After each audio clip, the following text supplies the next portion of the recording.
ಇವತ್ತಿನ good morning good ಆಗಿದ್ದು ನನ್ನ ಹಸ್ಬೆಂಡ್ ದರ್ಶನ ಕೊಟ್ಮೇಲೆ. ಸೊ 2 ವೀಕ್ಸ್ ಆಗಿತ್ತು ಹಸ್ಬೆಂಡ್ ಮನೆಗೆ ಬಂದು. ಇವತ್ತು ಕಣ್ ಬಿಡ್ತಿದ್ದಂಗೆ ಪಾಪು ಹಾಗೆ ಅಪ್ಪ ಆಲ್ರೆಡಿ ಆಟಕ್ಕೆ ಸ್ಟಾರ್ಟ್ ಮಾಡಿಬಿಟ್ಟಿದ್ರು. ನನ್ನನ್ನು ಎಪ್ಸೋದಲ್ವಾ ಅಂತ ಕೇಳಿದ್ದಕ್ಕೆ, ಪಾಪ ನಿಂಗೆ ನೈಟ್ ಇಡೀ ನಿದ್ದೆ ಇರಲ್ಲ, ಸೊ ಹಾಗಾಗಿ ಡಿಸ್ಟರ್ಬ್ ಮಾಡಲಿಲ್ಲ, ಮಲ್ಕೊಳ್ಳಿ ಅಂತ ಬಿಟ್ಟೆ ಅಂತ ಅಂದರು. ಓ, ಹೌ ಕ್ಯೂಟ್ ಅಲ್ವಾ? ಐ ನೋ, ಬಟ್ ಅದಲ್ಲ ವಿಷಯ.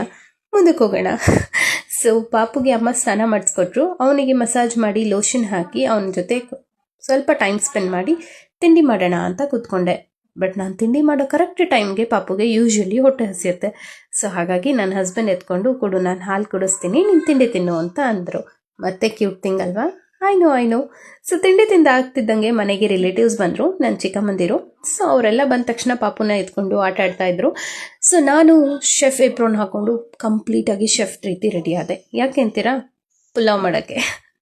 ಸೊ ಪುಲಾವ್ ಮಾಡಾಗಿ ಸಾಯಂಕಾಲ ಆಯಿತು. ಸ್ವಲ್ಪ ಹೊತ್ತೆಲ್ಲ ಟೈಮ್ ಸ್ಪೆಂಡ್ ಮಾಡಾದ್ಮೇಲೆ ಹಸ್ಬೆಂಡ್ ಮನೆಗೆ ಹೊರಟರು, ಬಿಕಾಸ್ ಆಫೀಸ್ ಇದೆ ಅಂತ ಅಂದ್ಬಿಟ್ಟು. ಅವರಿಗೆ ಬಾಯ್ ಮಾಡಿ ನನ್ನ ಎಕ್ಸಾಮ್ಸ್ಗೆ ನಾನು ಪ್ರಿಪೇರ್ ಆಗ್ತಾ ಇದ್ದೆ.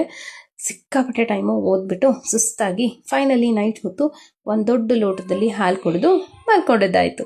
ಇವತ್ತಿಗಿಷ್ಟೇ. ಮುಂದಿನ ಬ್ಲಾಗಲ್ಲಿ ಮತ್ತೆ ಸಿಗ್ತೀನಿ. ಬಾಯ್.